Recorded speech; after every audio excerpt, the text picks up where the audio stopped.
अभी महाराज श्री ने जगदीश जी महाराज और अभी महाराज श्री ने भजन बोला सोमदास जी महाराज ने इस जन्म के अंदर मानव जीवन के अंदर हमारे सनातन धर्म के अंदर दो प्रकार के शास्त्र होते हैं, एक श्रुति होती है और एक स्मृति होती है। श्रुति और स्मृति दो ही प्रकार के शास्त्र है और दोनों ही प्रकार के शास्त्रों में अनंत प्रकार के शास्त्र और ग्रंथ भरे पड़े। सनातन धर्म का कोई भी शास्त्र आप उठा के देखिए, वो बिना गुरु की महिमा के बिना शुरू होता ही नहीं है, चाहे वो वेद ही हो। जो हमारे धर्म में जो 4 वेद है, ऋग्वेद, यजुर्वेद, सामवेद और अथर्ववेद, इनके भी जब प्रारंभ होता है तो वो सदगुरु की प्रार्थना से होता है। जबकि ये श्रुति है, श्रुति का मतलब होता है कि परमात्मा के शब्दों से उकेरित ये शास्त्र है, ये वेद है। परमात्मा की आकाशवाणी हुई और 4 ऋषियों के द्वारा जो इसको वर्णित किया है, लेकिन वाणी स्वयं परमपिता परमात्मा की है, उस परम परमात्मा की है। उसमें भी उस सतगुरु के उच्चारण के बिना, सतगुरु की स्तुति के बिना उस ईश्वर ने इसको अपने शब्दों में नहीं उकारा, ऋषियों के द्वारा शब्दों में नहीं उकारा। इसका सबसे मोटा प्रमाण है, हमारे वर्ष के अंदर 365 दिन होते हैं और एक दिन आता है जिसको हम गुरु पूर्णिमा बोलते हैं। 364 दिन मैं आज इतनी उम्र होगी मेरी, मैंने ये देखा। खैर पहले तो मैं जब जवान था तब मैं मानता या नहीं मानता वो एक बात भी से अलग है, लेकिन जब से मैं गुरुदेव की शरण में गया तब से मैंने देखा कि 364 दिन इतने लोगों का राज रहता है इस ब्रह्मांड के ऊपर। ये पृथ्वी ब्रह्मांड नहीं है, ऐसी अनंत पृथ्वियां, अनंत सूरज, अनंत चांद, अनंत ग्रह तो जिसमें है वो ब्रह्मांड कहलाता है। ये तो पृथ्वी है। तो इस ब्रह्मांड का स्वामी ने कुछ लोगों को डिपोर्ट कर रखा है, जैसे 5 देव, ब्रह्मा, विष्णु, महेश, देवी और गणेश, 33 कोटि देवता और सबों जो दूसरे देवता है, वो इतने बड़ा काफिला मिलकर इस ब्रह्मांड को देखता है, इस ब्रह्मांड की दूसरे का देखता है। लेकिन उस गुरु पूर्णिमा के दिन एक अहोरात्र का समय, अहोरात्र माने एक दिन और एक रात, पूरा गुरुदेव के चरणों में समर्पित होता है। कल्पना कीजिए कि वो उसको कैसे हम स्वीकार कर लें कि वो एक मनुष्य है, किस प्रकार से स्वीकार करें कि गुरुदेव एक मनुष्य है।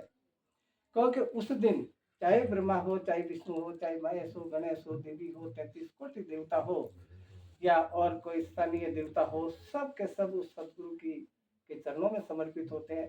तो कैसे हम उसको एक जीव मान लें? दिखने में जीव हो सकता है, दिखने में तो जीव, जब त्रेता में राम आए थे वो भी जीव ही दिखते थे, त्रेता में कृष्ण आए थे 16 कला निदान, वो भी जीव ही दिखते थे। इस धरती पे जो आया है, जिसका आविर्भाव हुआ, उसका तिरोभाव होना तय है। सबसे बड़ी कला हमारे सनातन धर्म में 16 कला है। 16 कला निदान भी इस धरती पे आया है, इस ब्रह्मांड में आया है, इस गोल पर आया है, तो उसको जाना पड़ा भगवान कृष्ण। तो हम तो एक साधारण आदमी है। दुख का विषय यह है कि मैं ऐसे परिवार में पैदा हुआ, आप लोगों के बीच में पैदा हुआ। मेरे लिए ये कल्पनातीत बात है कि एक छोटा सा बालक, गुरु क्या हस्ती होती है, इसको अगर देखो आप तो इन संतों को पढ़ो। जितने भी महापुरुष हुए, या मुझे पढ़ो, आप कभी मेरे से बात करना, आप कभी, मैं बिल्कुल एक गरीब बाप का बेटा, अगर एक टाइम को अगर सब्जी बन जाए तो दूसरे टाइम बने, नहीं बने कोई तय नहीं। लेकिन मेरे गुरुदेव स्वामी मानवराम जी महाराज की कृपा है कि मैं आज आपके बीच में और बाहर भी जाता हूँ, और यहाँ तक कि मेरे कल्पनातीत बात है कि मैं विदेशों में जाके भी बोलता हूँ। तो ये किसकी मेहरबानी है? ये किताबी ज्ञान नहीं हो सकता, शास्त्रीय ज्ञान नहीं हो सकता कि मैंने वेद पढ़ लिए, उपनिषद पढ़ लिए। वेद 4 है, उपनिषद 108 है, 60 नीतियां है, 14 पुराण, 18 पुराण, 18 उपपुराण है और 6 दर्शन है हमारे धर्म में। इतने को पढ़ने के बाद भी हम अगर ये कहें कि हमारे को परमपिता परमात्मा की अनुभूति होगी, आत्म साक्षात्कार हो गया, परमात्मा की अनुभूति होगी, तो मैं समझता हूँ कि वो आदमी झूठ बोलता है। ये कतई संभव नहीं है। अभी महाराज श्री ने सोनदास जी महाराज ने बोला, महाराज श्री ने जगदीश जी ने महाराज ने बोला सदगुरु की महिमा। सदगुरु होता क्या है? आज के लगभग 700 साल पहले जब हमारे यहाँ मुगल शासन था, तो फतेहपुर सीकरी में राजधानी हुआ करती थी मुगलों की। तुलसीदास जी महाराज राम के नाम का प्रवचन कर बांटते थे, प्रचार करते थे। मुगलों को नागवार गुजरा तो उनके जो चमचे थे, सिपह सालार थे, उन्होंने बादशाह को जाके बोला कि हुक्म, वो फलाना आदमी राम राम करता, हमारे को अल्लाह अल्लाह करना चाहिए। बोला इसको जेल में डाल दो। फतेहपुर सीकरी की जेल में जब डाल दिया तो उसको तो एक ही नाम था, क्योंकि उसकी पत्नी के द्वारा उसको ये नाम मिला, रत्नावली के द्वारा। तो वो राम को देखा नहीं, उसने राम की अनुभूति नहीं करी, लेकिन क्योंकि गुरुदेव ने कहा तो निश्चित तौर पर राम ईश्वर होगा।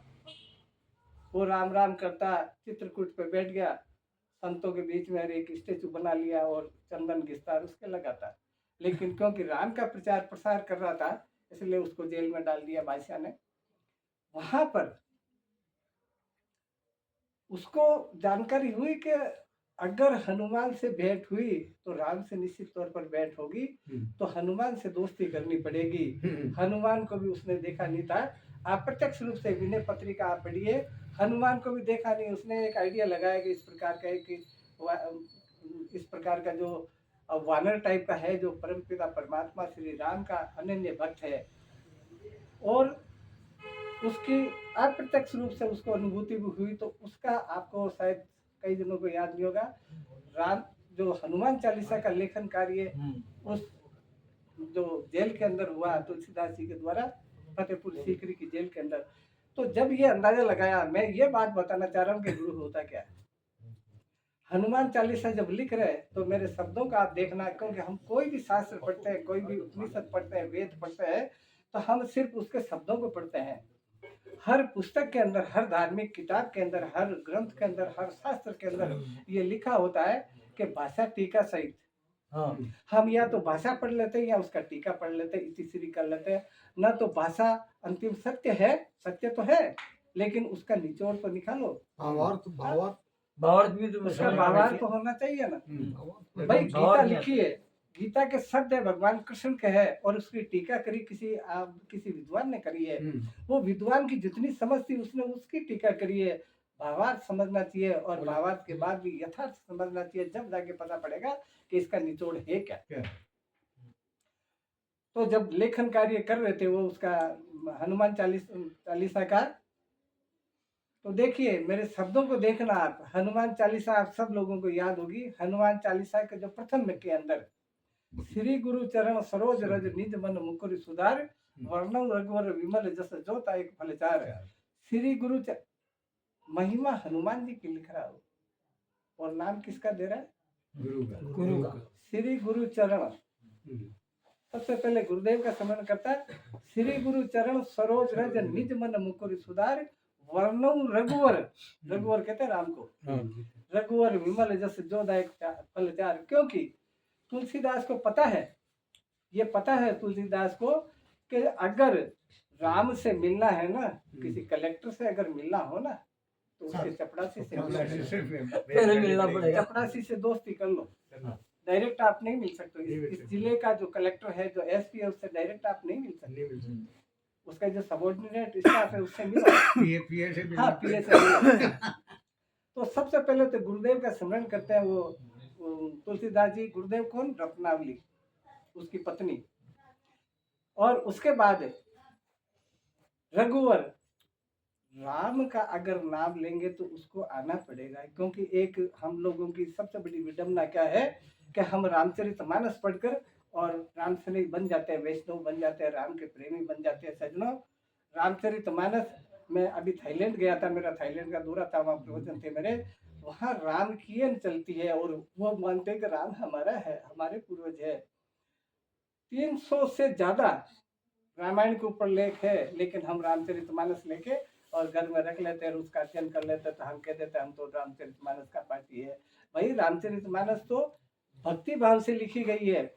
अगर राम का चरित्र ही आपको पढ़ना है तो वाल्मीकि रामायण पढ़िए, आप कंब रामायण पढ़िए, ई रामावतारम पढ़िए, राम कीयन पढ़िए, दास्ताने राम पढ़िए, एक मुसलमान की लिखी हुई है। तो उस रघुवर का स्मरण करो तो उसको आना पड़ेगा। आप केवल ना मारवाड़ी में कोई की सौगन गला दे कि अपन फलाना की कसम है संतानों पेड़ी, ये उसके लिए जब युद्ध हुआ था तो एक वरदान मांगा था हनुमान ने कि लंबा किस्सा है, मैं अप्रोक्सीमेटली बता देता हूँ शॉर्ट में कि हनुमान तेरे को क्या चाहिए, तेरे बिना ये युद्ध जीतना बड़ा मुश्किल था, कि प्रभु बस आपकी कृपा चाहिए मुझे, लेकिन एक चीज मैं मानता हूँ कि जिस जगह पर तेरा नाम लेते हो कोई भी मेरी अनुपस्थिति में नहीं लेवे। आज पता है अपने को कितने लोग बैठे, इसमें से कौन राम है?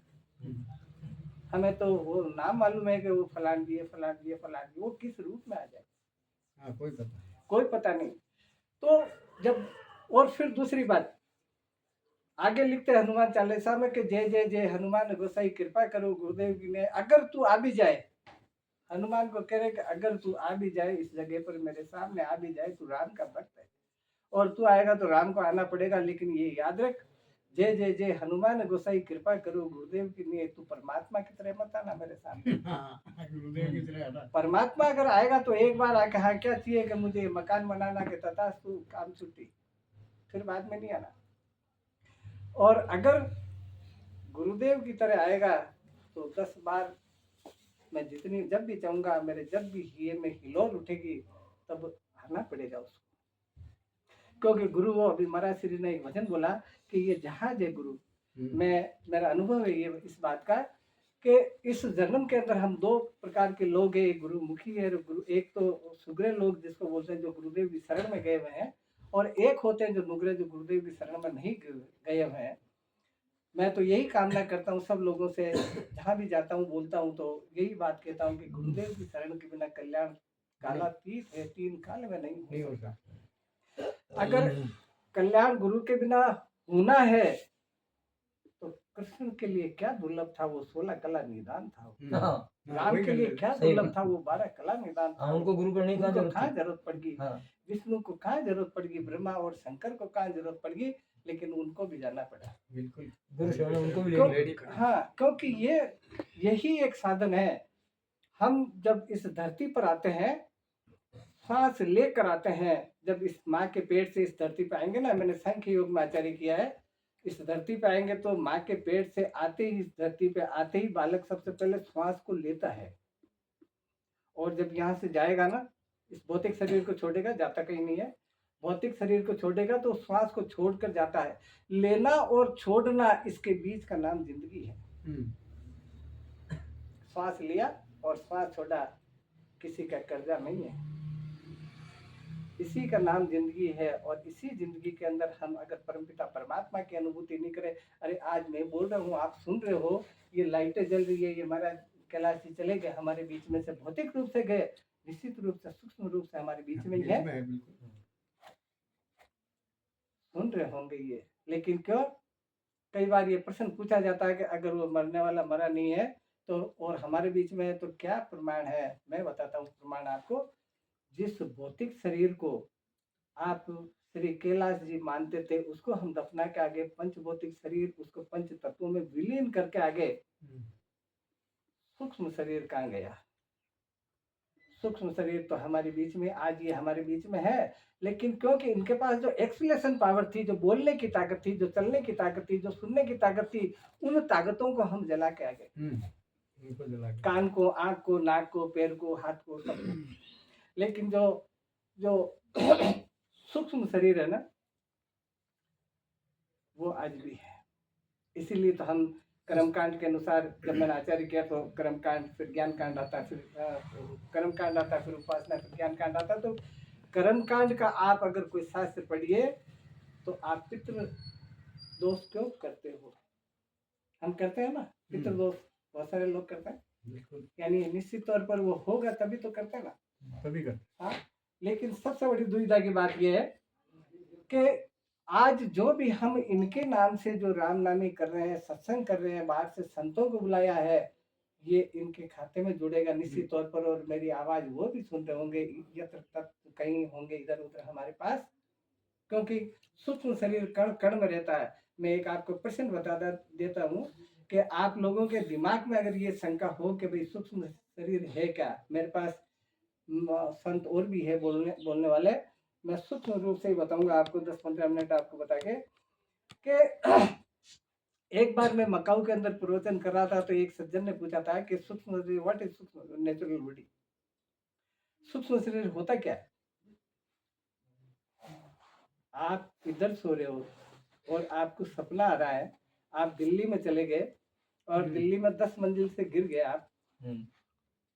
आप जो सपने के अंदर गया उसके भी हाथ पैर तो होंगे ना, हाथ पैर तो होंगे, उसके भी आंखें नाक कान वगैरह सब होंगे, लेकिन वो गिरा कब? दिल्ली के अंदर। कंपन कहाँ होगा? अजमेर में। जहाँ सो रहे हैं गिरे दिल्ली में, कंपन ये होगा अजमेर में। तो जाने वाला कौन है भाई साहब? सूक्ष्म। उस जाने वाले को सूक्ष्म बोलते हैं। ये सूक्ष्म शरीर का लंबा चौड़ा विषय है। हमारे 4 शरीर होते हैं, शरीरों से 7 होते हैं, लेकिन मोस्टली हमारे विद्वान है जो 4 शरीरों तक उसका जो चिंतन करते हैं, मनन करते हैं। स्थूल जो सामने दिख रहा है आपको, उस सूक्ष्म शरीर जो सांख्य योग में मैंने आचार्य किया, सांख्य योग 25 तत्व का मानता है, कोई 17 का मानता है, कोई 16 का, लेकिन सांख्य योग में 25 तत्व का माना जाता है। कारण शरीर जब तक मैं कर रहा हूँ, मैं अज्ञानतावश इस चेतन को हम जीने और मरने वाला समझ बैठे, ये कारण शरीर, ये कारण है, और महाकारण इससे परे। तो गरुड़ पुराण अगर आप लोगों ने पढ़ा हो, किसी ने किसी सज्जन ने, तो गरुड़ पुराण के अंदर एक लेख आता है, क्योंकि पंडित लोग क्या करते हैं कि जो मरने वाले के घर में फिर वो गरुड़ पुराण का पाठ करते हैं। इस घर में 50 बार पाठ कर लो, आप 1000 बार पाठ कर लो, उसका कल्याण नहीं होना। जो हमारे बीच से चला गया उसका कल्याण तो उसके कर्मों से होना है। ये तो ब्राह्मणों के चौचले है। खैर, तो उसमें ये बात आती है गरुड़ पुराण के अंदर कि जब हमने जो काम अच्छे किए, मैं गलत आदमी हूँ, लेकिन मैं अपने आप को कभी भी गलत स्वीकार नहीं करूंगा, नहीं एक्सेप्ट करूंगा कि मैं गलत हूँ। चोर कभी कहता है कि मैं गलत हूँ? नहीं कहता है। बदमाश कभी कहता है मैं बदमाश हूँ? नहीं कहता। लेकिन मैं थोड़ा सा आपकी अनुमति हो तो मैं डिटेल से इसको समझा दूंगा। फरमाओ। कि हमारे जो 10 वायु है इस शरीर के अंदर, इस 10 वायु के अंदर प्राण, अपान, समान, उदान, व्यान, नाग, कूर्म, कृकल, देवदत्त और धनंजय, 2 वायु। मैं ये चीज हर प्रवचन में कहता हूं कि अगर कोई सज्जन अगर चाहे तो मैं प्रैक्टिकल कर बता सकता हूँ आपको। 2 वायु, हमारी 8 वायु सदा के लिए हमारे शरीर के भीतर रहती है, जो प्राण, अपान, समान, उदान, व्यान, नाग, कूर्म, कृकल, देवदत्त और धनंजय। 5 प्राण वायु है और 5 उप प्राण वायु है। प्राण वायु में से एक उदान वायु, उप प्राण वायु में से एक धनंजय वायु। इनके 36 का आंकड़ा है।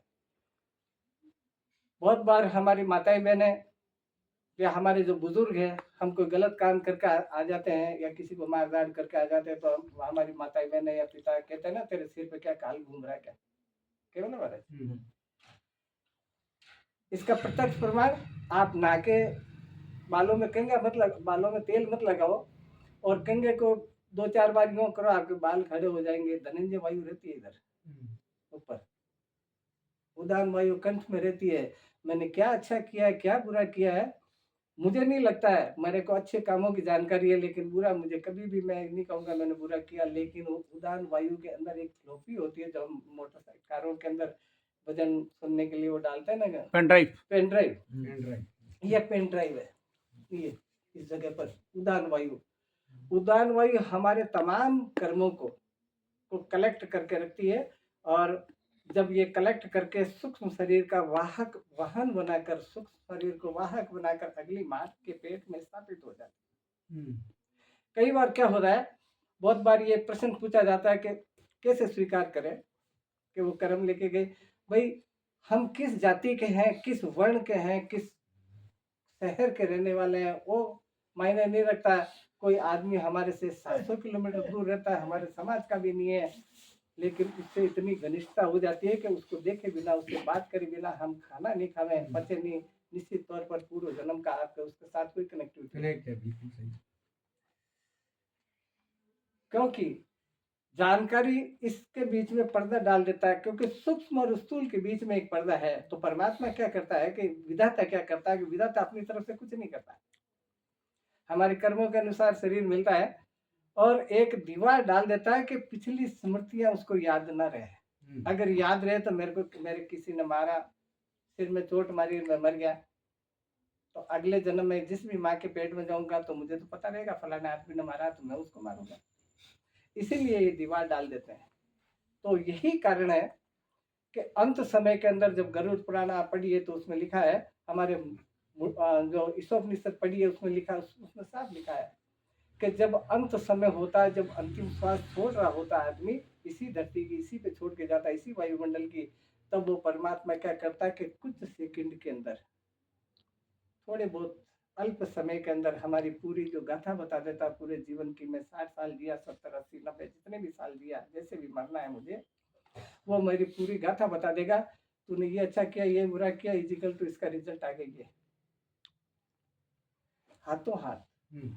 लेकिन हम, हमारी बेवकूफ़ी देखिए, हमारे सनातन धर्म की, हमारे जो अविद्या रूप में हमारी साइकोलॉजी देखिए आप। जैसे मान लीजिए कोई मैं अपने लिए कह रहा हूँ कि मान लीजिए मेरा अंत समय आ गया, तो मेरे जो बेटे बेटी, मेरी पत्नी, मेरे पोते पोती, जो मेरे रिश्तेदार, अंत समय में अगर मेरा चेहरा मुस्कुराता हुआ होगा ना, तो वो लोग क्या कहेंगे, दादा इसलिए हंस रहा है कि पोते पोती सामने आ गए। भाई साहब, जब श्वास निकलेगा ना उसके चंद सेकंड पहले आपकी ज्ञानेंद्री कर्मेंद्री काम करना बंद कर देगी, कौन पोता, कौन दादा, कौन औरत, कौन आदमी, क्या पता। हंसता इसलिए है कि परमात्मा बताता तूने ये काम अच्छा किया, तो थोड़ी खुशी होती कि कुछ तो ठीक किया है। फिर आंसू आ जाते हैं, तो लोग ये कहते हैं कि इनको छोड़ के जा रहा है, इतनी संपत्ति छोड़ के जा रहा है, इसलिए रो रहा है। वो तो इसलिए रोता है कि वो बता देता है तेरे कर्म ये है, इजिकल टू तेरी योनि फलानी, बस इतना सा काम है। तो सज्जनों, मैं तो यही बात कहूंगा, इन्होंने अभी फरमाया है महाराज श्री ने, सोमदास जी महाराज ने और जगदीश दास जी महाराज ने, कि गुरु के बिना इस भव सागर को पार करना बड़ी टेढ़ी काम है, बहुत मुश्किल नहीं है, नामुमकिन है। क्योंकि आप यहाँ देख लीजिए ना, मैंने अभी पहले बताया था कि वेद स्वयं परमात्मा के लिखे हुई है, वो की वाणी है, उसमें भी ये अभी महाराज श्री ने, जगदीश दास जी ने बोला ना, ध्यान मूलम गुरु मूर्ति, पूजा मूलम गुरु पदम, मंत्र मूलम गुरु वाक्य, मोक्ष मूलम गुरु कृपा, गुरुर ब्रह्मा गुरुर विष्णु गुरुर देव माहेश्वरा, गुरु साक्षात पर ब्रह्म तस्मै श्री गुरुवे नमः। ये तो वेदों के हैं। अगर वेद परमात्मा ने लिखे हैं तो उसको गुरु की कहाँ आवश्यकता पड़ती, लेकिन वह भी, उसको भी आवश्यकता है, क्योंकि गुरु के बिना रास्ता दिखाने वाला इस भव सागर के अंदर कोई नहीं है। हमारे 3 चीज, हमारे श्री राम गुरु हुए थे, उन्होंने 3 चीज, एक पुस्तक लिखी है, इंड पिंड ब्रह्मांड पुस्तक का नाम है, किसी सज्जन की पढ़ी हुई हो तो देख लेना, नहीं पढ़ी हुई तो आपको अवेलेबल हो तो आप देखना। उसमें लिखा है कि परमात्मा की अनुभूति करना कोई बहुत बड़ा विषय नहीं है, बहुत बड़ा विषय तो है गुरु की अनुभूति करना। परमात्मा की अनुभूति करना कोई बहुत बड़ी इश्यू नहीं है। इस अभी हम लोग खड़े हैं, यहाँ पर एयर है, हवा है, ये जांचने के लिए एरोमीटर होना चाहिए, तो फर्क ही पता पड़ जाएगा। हवा तो है, हवा का दाब तो है, लेकिन इन आंखों से देख सकते हैं क्या? नहीं देख सकते।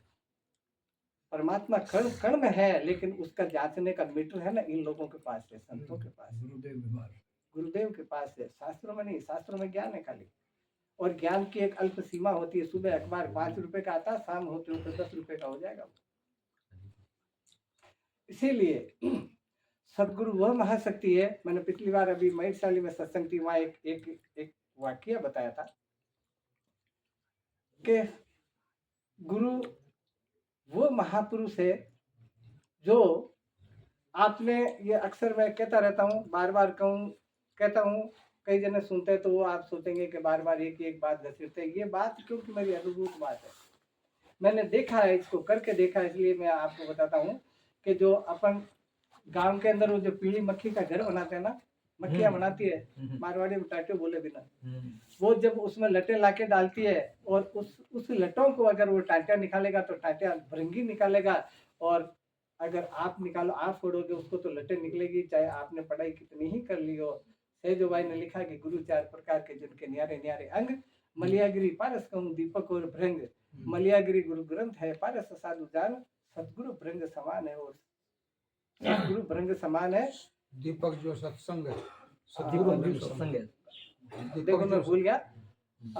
गुरु चार प्रकार के जिनके न्यारे न्यारे अंग, मलियागिरी पारस कहूँ दीपक और भृंग, मलियागिरी गुरु ग्रंथ है पारस साधु जान, सत्संग दीप दीपक। समान है, सतगुरु भृंग समान है। ये बाकी आप गुरु दत्तात्रेय जी महाराज ने, भगवान ने 24 गुरु बनाए, लेकिन सतगुरु एक। गुरु तो आप 1000 बना सकते हो, जिससे ज्ञान प्राप्त कर रहे हो वही गुरु है। आपको पढ़ने गए 5वीं तक पढ़ाई वो मास्टर गुरु है, 8वीं तक पढ़े वो मास्टर गुरु है, किसी काम के अंदर आपको किसी ने काम सिखाया वो गुरु है। लेकिन वो संसारी गुरु होते हैं, सदगुरु एक ही होता है। इस पूरे ब्रह्मांड के अंदर कई बार ये प्रश्न हो जाता है कि मेरे गुरु तो रामलाल जी है, कोई कहता है मेरे गुरु श्यामलाल जी है, कोई कहता है मेरा गुरु सीताबाई है, कोई कहता है मेरे गुरु गीताबाई है। रूप से अलग हो सकते हैं, वो चेहरे से अलग हो सकते हैं, चेहरे से तो कृष्ण और राम और ब्रह्मा और विष्णु सारे अलग अलग है, लेकिन ईश्वर तो एक है ना।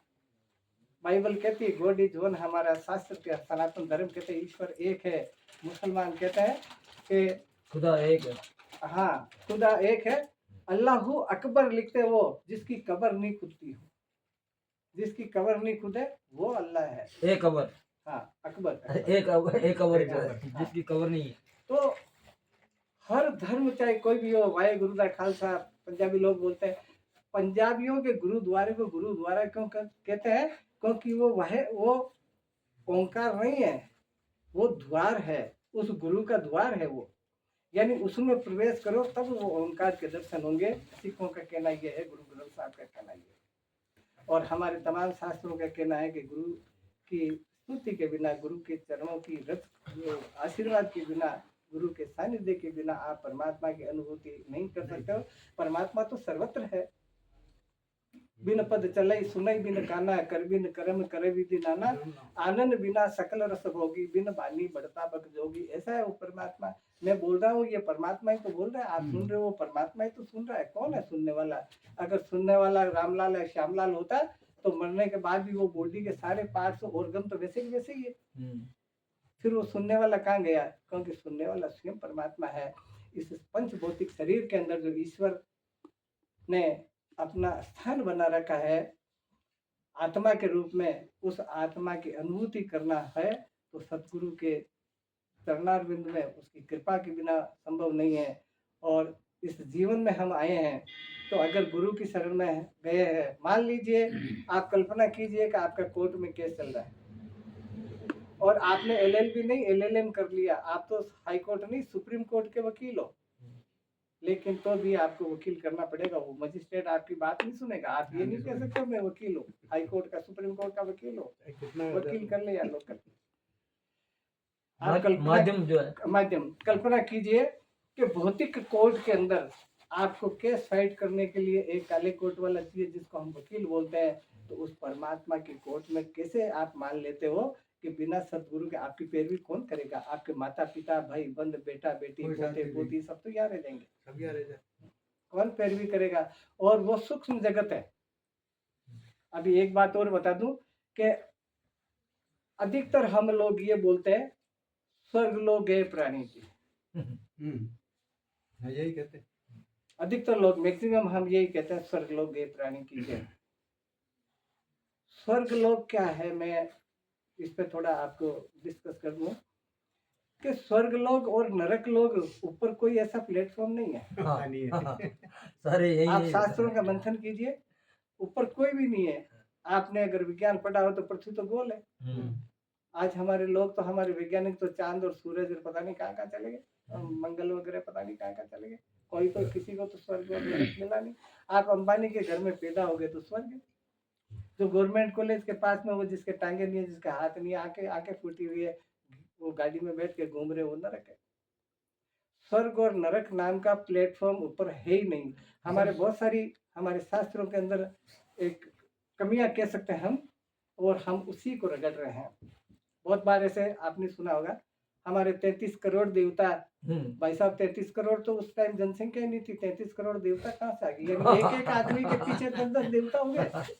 वेदों के अंदर लिखा 33 कोटि देवता। कोटि का मतलब प्रकार भी होता है, कोटि का मतलब करोड़ भी होता है।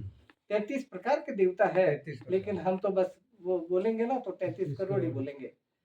इसी प्रकार से मैं बहुत बार कहता हूँ, बहुत सत्संग में भी बोलता हूँ, अगर मेरे उपस्थिति में सत्संग हुई तो मैं इस प्रकार से बताता हूँ कि बहुत लोग, हमारे संत लोग ही ये कहते हैं 84 लाख योनियों में जीव जाता है। ये कौन गिनने बैठा 84 लाख? ये भी उपमा ही है। 84 लाख कौन गिनने बैठा? अगर मान लीजिए 84 लाख ही योनियां हैं। मैं रेलवे से रिटायर हुआ है, अजमेर से। रेलवे ने एक जीवाणु बनाया बेंगलोर से, और वो जीवाणु इस मल को साफ कर देता है, तो वो 84 लाख एक हो गया। फिर विधाता की सृष्टि का नियम तो बिगड़ गया। वो तो 84 लाख में था ही नहीं, वो तो कलयुग में अभी बना और हमारे आदमियों ने बनाया।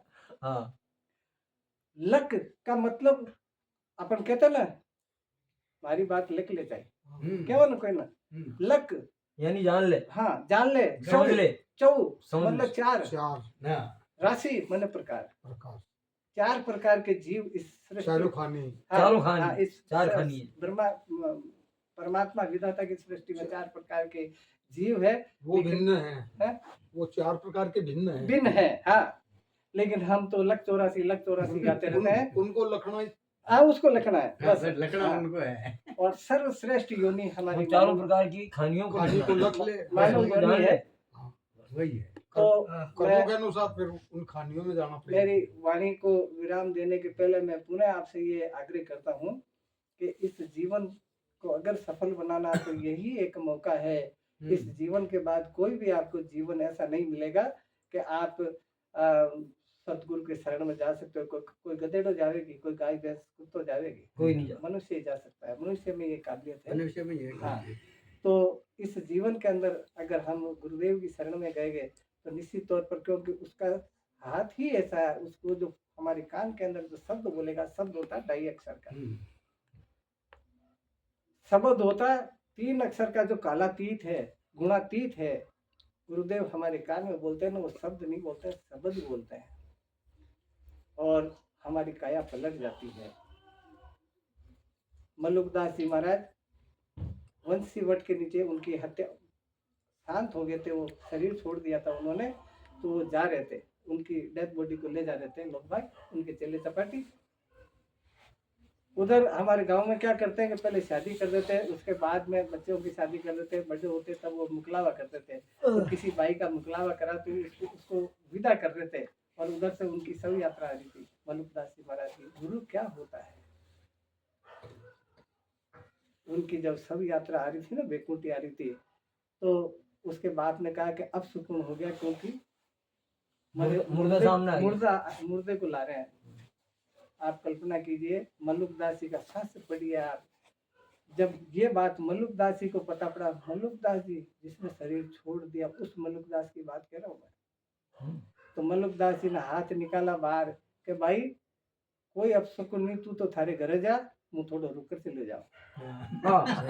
मल्लुकदास जी कह रही बात, जिसने शरीर छोड़े बाद में। हाँ, और गुरु को हम ऐसे ही मान लेते हैं। मैं बहुत बार, ये भाई गवाह है, मैं जोधपुर में, हमारे छुआछूत बहुत है जोधपुर में, मैंने चातुर्मास किया जोधपुर में, वो भी राजघराने के अंदर, जोधपुर दरबार के। हाँ, तो महाराजा गज सिंह जी के परिवार में वहां पर जातिवाद बहुत है, मारवाड़ में जातिवाद बहुत है।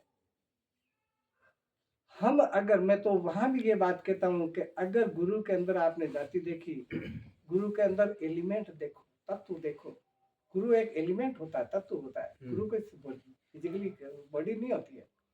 अगर जाति देखी तो हमारे मियाँ आ जाएगा कि मैं ऊंचा, ये नीचा, मैं स्त्री, ये पुरुष, इसमें ये कमी है, फलानी कमी है, डिग्री कमी है, बहुत सारी चीजें हमारे दिमाग में आ जाती है। गुरु को एक एलिमेंट समझो। अगर गुरु की अगर जाति मानती तो ये राजघराने की जो राजमाता राजबाई मीरा, क्या उस चमार की जाति?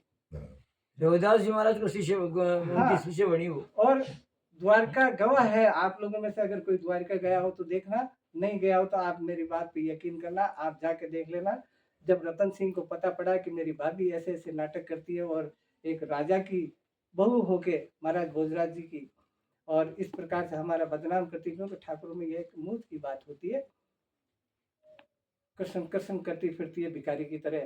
तो वो तब उसकी एक सहेली थी विमला, उसको पूछा रतन सिंह ने कि कहाँ मिलेगी वो, कि वो द्वारका गई है। जब द्वारका गया तो वो कृष्ण से स्मरण कर रही थी, कन्हैया का स्मरण कर रही थी। पहले कौन, किसकी हिम्मत है कि राजा को शराब पिए हुए को मंदिर में घुसने नहीं दे? किस पंडित की हिम्मत है? वो शराब पिए थे, मंदिर के अंदर घुस गए, तो उसको हाथ पकड़ के इसके के चाल डांड बदनाम कर दिया वहाँ का खानदान ने। वो कि 1 मिनट रुक जाओ, थोड़ी सी मेरे प्रियतम से बात तो कर लूँ मैं। जब वो इस प्रकार के शब्द कन्हैया के पास इस प्रकार का वो भजन मैं क्योंकि कई बार मैं कथा मैं बोलता हूँ प्रवचन में, तो मेरे खुद के आंसू आ जाते हैं कि वो जब उसने वो राग गाई ना, वो भजन गाया ना, वो कन्हैया से आवेदन निवेदन किया, तो कन्हैया ने अंदर समा लिया मीरा को। और आज भी इतना सा टुकड़ा है ना एक साड़ी का, इतना सा बाल लटक रहा है।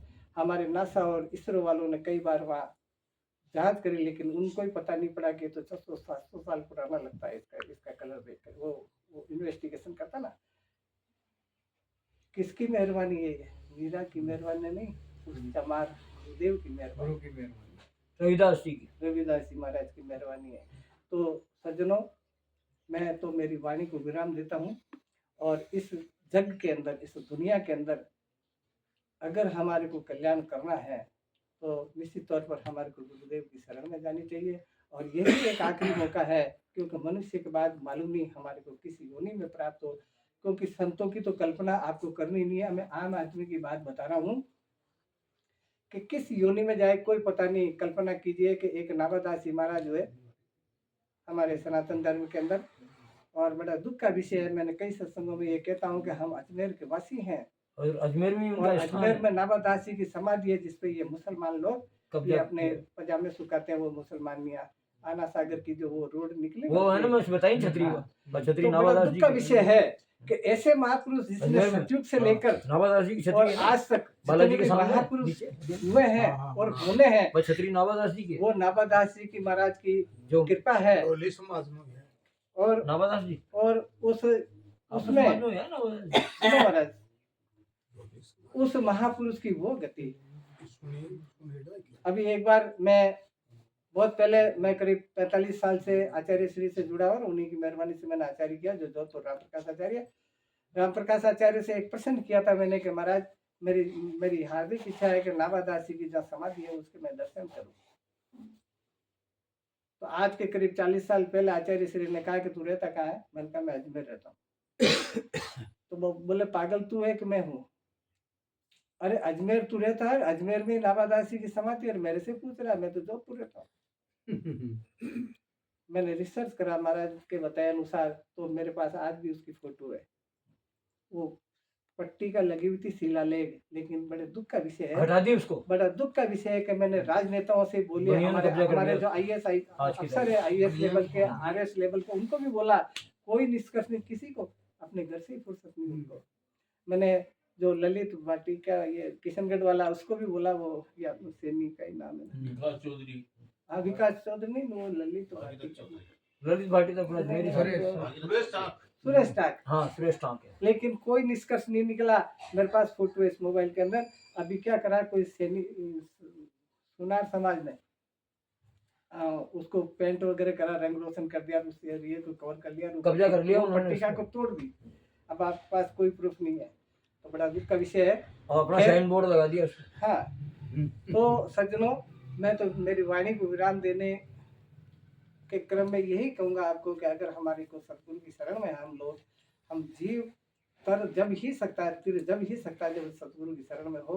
तो अगर सतगुरु की शरण में है तो हमें 3 काल में किसी बात का डर नहीं है, और अगर उसकी शरण में नहीं है, अनुग्रह है, तो बहुत सारी समस्याएं हैं। हमारा श्री ने अभी बताया था कि सतगुरु भी वो होना चाहिए, खाली ऐसे कपड़े पहन के आ जाए तो वो सतगुरु थोड़ी है। सतगुरु में 2 गुण होने चाहिए, एक ब्रह्मश्रोत्रिय, एक ब्रह्मनिष्ठ। ब्रह्मश्रोत्रिय का तात्पर्य ये होता है कि मैं कभी दिल्ली गया नहीं, लेकिन एक जना है जो दिल्ली गया नहीं, लेकिन उसने किताब में पढ़ के देख लिया कि दिल्ली जाने के लिए ये आएगा, पहले वो स्टेशन आएगा, फिर वो आएगा, फिर वो आएगा, फिर दिल्ली आती है, इतने किलोमीटर बाद। ब्रह्म श्रोत्रिय जो संत होता है उसको शास्त्रों का ज्ञान है, शास्त्रों को पढ़ के उसने बता दिया, वेदों में लिखा अहम ब्रह्मास्मि अयमात्मा ब्रह्म तत्वमसि इत्यादि, और उसने चेलों को बता दिया, पता उसको भी नहीं है। और ब्रह्मनिष्ठ होता है जो एक बार दिल्ली जाके भी आया, उसको पता है किस किस जगह पर क्या क्या समस्या आने वाली है। इसलिए सदगुरु ऐसा होना चाहिए जो ब्रह्म श्रोत्रिय भी हो और ब्रह्मनिष्ठ भी हो। न तो ब्रह्म श्रोत्रिय आपका कल्याण कर सकता है, न ब्रह्मनिष्ठ आपका कल्याण कर सकता है, दोनों गुण जिसमें हो वो आपका कल्याण कर सकता है। और यही अंतिम सत्य है इस भवसागर का। बोले सदगुरुदेव की जय हो। नवदास जी महाराज